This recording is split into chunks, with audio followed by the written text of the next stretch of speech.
வணக்கம், நமஸ்காரம். இன்றைக்கி விஜயதசமி. நவராத்திரியோட 9 நாளும் ஒரு நாயன்மாராக பார்த்துட்டோம். இன்றைக்கி விஜயதசமிக்காக லாஸ்ட்டாக ஒரு நாயன்மாரை பார்ப்போம். இன்றைக்கி எந்த நாயன்மாரை பற்றி பார்க்க போகிறோம்ப்பா?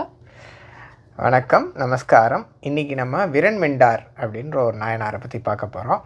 அது அடியார்கள் பற்றியும் இந்த திருத்தொண்டர் தொகைன்னு சுந்தரர் எழுதிய இந்த நாயன்மார்களை பற்றின பாட்டு, அதுதான் திருத்தொண்டர் தொகை. அதை பற்றி அது எப்படி வந்தது, அதுக்கும் விரண்மெண்டாருக்கும் என்ன தொடர்புன்றதை பார்த்து இன்றைக்கி அந்த கதையை பார்ப்போம். ஆஸ் யூஷுவல் கொலுவில் விரண்மெண்டார் நாயனாரை பார்த்துட்டு நம்ம கதையை ஆரம்பிப்போம்.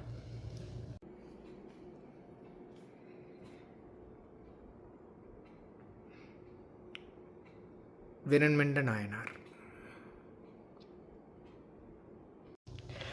விரண்மெண்டாரை குலுவில் பார்த்தோம். ஸோ விரண்மெண்டார்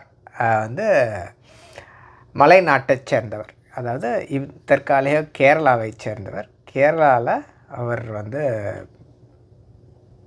பிறந்து அங்கே அவர் ஒரு இடம் வச்சுருக்கார். அந்த இடத்துல நிலம் இப்போ வச்சுருக்கார். அது உழுது ஒரு விவசாயியாக இருக்கார். அவர் ஒரு ஃபார்மர்.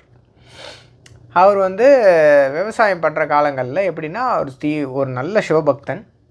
அவர் விவசாயம் பண்ணும்போது இப்போ நாற்று நட்டுட்டார்னா, அதுக்கப்புறம் நாற்று ஓரளவுக்கு வந்தோடனே அங்கே பார்த்துக்க சொல்லிவிட்டு அவர் ஒரு ஊராக சிவன் கோயிலுக்கு போவார்.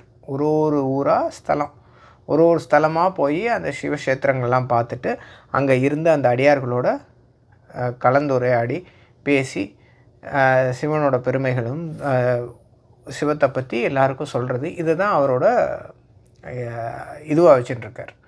ஸோ போக வேண்டியது, ஊன வேண்டியது, வேலையெல்லாம் முடிச்சுட்டு வர வேண்டியது, அப்புறம் திருப்பி அறுவடைக்கு போக வேண்டியது, அங்கே வேலையை முடிச்சுட்டு திருப்பி இந்த மாதிரி ஒரு க்ஷேத்திரமாக போக வேண்டியது. இது விரண்மெண்டாரோட ரெகுலர் ரொட்டீனாக வச்சுட்டுருக்கார். இப்படி இருக்கும்போது ஒரு தடவை என்ன பண்ணுறார், திருவாரூருக்கு வரார். இந்த விரண்மெண்டார் எப்படின்னா, இதில் இன்னொரு முக்கியமான விஷயம் எப்படின்னா, இவர் சிவனுக்கு எவ்வளோ மரியாதை கொடுக்குறாரோ அதை விட ஒரு ஸ்டெப் அதிகம், ஒரு படி அதிகமாக அடியார்களுக்கு மரியாதை கொடுப்பார். ஓகே, சிவன் அடியார்களுக்கு அவ்வளோ மரியாதை கொடுப்பார் இவர். சிவன் அடியார்களை யாராவது நிந்திச்சா இவருக்கு ரொம்ப கோபம் வந்துடும். ஸோ சிவன் அடியார்கள் மேலே இவர் அதீத பக்தி வச்சுருந்தார், சிவன் மேலே, சிவன் அடியார்கள் மேலே. ஓகே, ஸோ இப்படி திருவாரூருக்கு வந்திருக்கார், திருவாரூர் க்ஷேத்திரத்துக்கு. இவர் வந்த டைமில் என்ன பண்ணுறார், சுந்தரர் ஒரு பெரிய ஸ்டோரி இருக்குது சுந்தரமூர்த்தி நாயனாரோடது, அப்புறமா சொல்லலாம். ஆனால் சுந்தரமூர்த்தி நாயனார் என்ன பண்ணுறாருனா, ஒரு காலகட்டத்தில் அவர் கல்யாணம் பண்ணிக்கிறார். அங்கேருந்து அந்த ஒய்ஃபை விட்டு வெளியில் வரமாட்டேன், தொண்டை நாட்டை விட்டு தாண்டி இந்த பக்கம் வரமாட்டேன் அப்படின்னு சொல்லிட்டு சத்தியம் பண்ணி கொடுக்குறார்.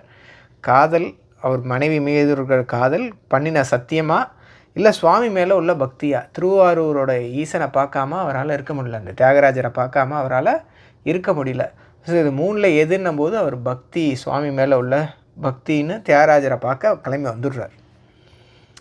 ஓகே, அவர் ஒய்ஃபை விட்டுட்டு அந்த ப்ராமிஸ் எல்லாம் பிரேக் பண்ணிட்டு இங்கே வந்துடுறார். அந்த கதை தனி, அந்த கதைக்குள்ளே நான் போகல. இப்போ வரும்போது இவருக்கு அந்த ஆரூர் பெருமானை பார்க்கணும், அதுதான் அவரோட ஃபோக்கஸ். இங்கே என்ன பண்ணிட்டுருக்காங்க, விரண்மெண்டர் மிச்ச சிவனடியார்கள் தேவாசிரிய மண்டபம்னு திருவாரூரில் ஒரு மண்டபம் இருக்குது. அந்த மண்டபத்தில் உட்காந்து நல்ல விஷயங்களை பற்றி பேசின்னு இருக்காங்க. இப்போது நம்ம கோயிலுக்கு போனோம்னா சேர்ந்து உட்காந்து அரட்டை அடிக்கக்கூடாது, நல்ல விஷயங்களை பற்றி பேசணும், நல்லது பேசணும், நல்லது நினைக்கணும். ஓகே, ஸோ அது ரொம்ப முக்கியமான விஷயம். இவர் இந்த தேவாசிரிய மண்டபத்தில் சிவனடியார்களோடு உட்காந்து சுவாமியை பற்றி, பக்தியை பற்றி ஒரு எக்ஸ்பீரியன்ஸஸ் அவளுக்கு சுவாமியை பற்றின எக்ஸ்பீரியன்ஸஸை பகிர்ந்து ஒரு மாதிரி ஷேர் பண்ணிட்டு நல்ல விஷயங்களை பேசின்னு இருப்பாங்க. இப்போ இந்த தேவாசிரிய மண்டபத்தை தாண்டி தான் நீ சுவாமிக்கு போய் பார்க்குறதுக்கு போக முடியும், சுவாமியோட மண்டபத்துக்கு போக முடியும். ஸோ இது என்ன பண்ணுறார், சுந்தரமூர்த்தி நாயனார் இப்படி வந்தவர் இந்த பக்கம் இவ இருக்கான்றது கூட பார்க்காம, அவருக்கு என்னென்னா, அவருக்கு ஆரூர் பெருமானை பார்க்காம ரொம்ப நாளாக இருந்துட்டார். அவருக்கு கஷ்டமாக இருக்குது. வந்துட்டார், அங்கேருந்து கிளம்பி தொண்டை நாட்டிலேருந்து கிளம்பி இங்கே வந்தாச்சு. ஸ்ட்ரெயிட்டாக ஆரூர் பெருமானை பார்க்க உள்ளே போய்ட்றார். இங்கே உட்காந்துருந்த நாயன்மார்கள் இந்த அடியார்களை பார்க்காம ஸ்ட்ரெயிட்டாக உள்ளே போய்ட்றார். உள்ளே போய் சுவாமியை பார்த்துட்டு சுவாமியை வேண்டிட்டு, உன்னை பார்த்தது எனக்கு ரொம்ப சந்தோஷம், சுவாமியோட அவர் ஒரு சின்ன சம்பாஷணை பேசி பண்ணிவிட்டு திருப்பி வெளியில் வராரோ இதை பார்த்த விரண்மெண்டாருக்கு ரொம்ப கோவம் வந்துடுது. இவ்வளோ சிவனடியார்கள் இருக்கோம், வந்து ஒரு பார்த்துட்டு ஒரு வணக்கம் கூட சொல்லாமல் பார்த்தும் பார்க்காமையும் சுவாமியை போய் பார்த்துட்டு திருப்பி வரார். இப்போ எங்களை சிவனடியார்களை அவமதித்ததுனால இந்த சுந்தரனை நான் அடியார்கள் இதிலிருந்து சைவ அடியார்கள்லேருந்து நான் புறம் தள்ளுகிறேன். அதாவது நான் வெளியில் அவரை வந்து புறம் தள்ளுகிறேன்னா வெளியில் தள்ளுறேன் அப்படின்ற மாதிரி அர்த்தம். உடனே அங்கே வந்து அவருக்கு சுந்தரருக்கு ரொம்ப மனசு கஷ்டமாயிடுறது.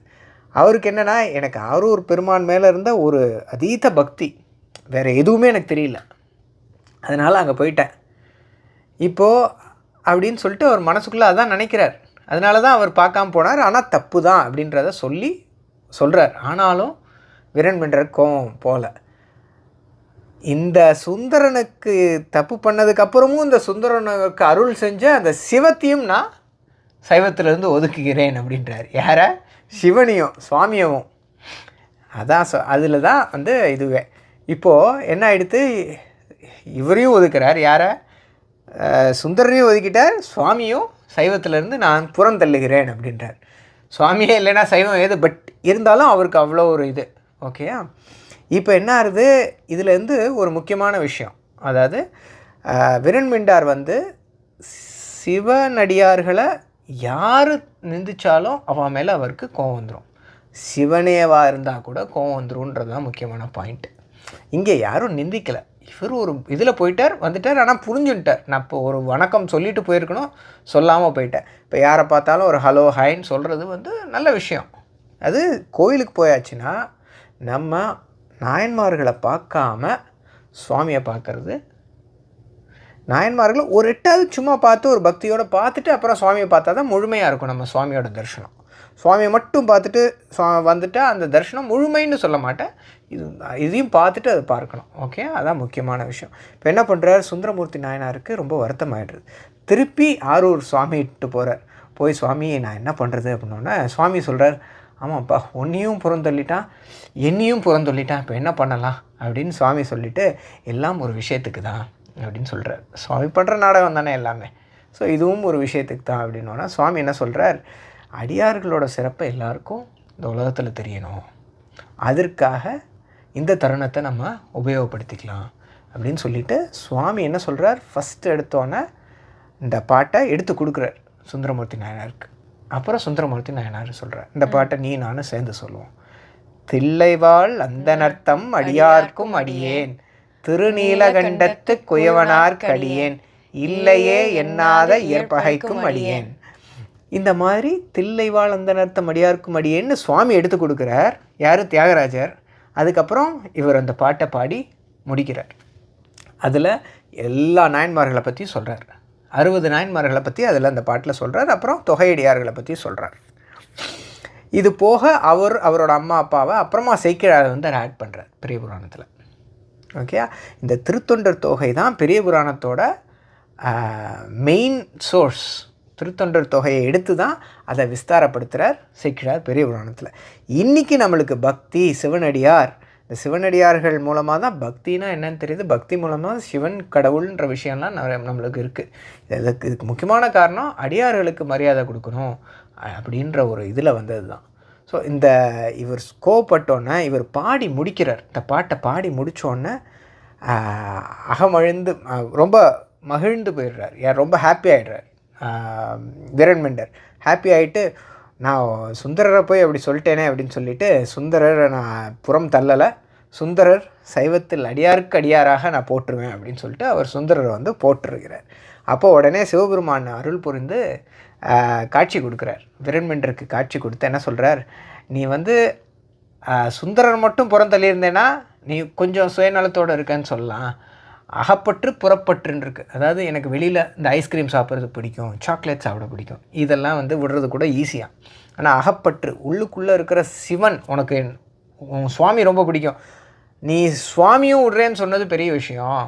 இதில் வந்து உனக்கு வந்து உன்னோட அடியார்கள் மேலே நீ வச்சுட்டுருக்கிற அந்த அன்பும் அந்த மரியாதையும் ரொம்ப சிறந்தது, இது உலகத்துக்கு தெரிஞ்சிருக்கு.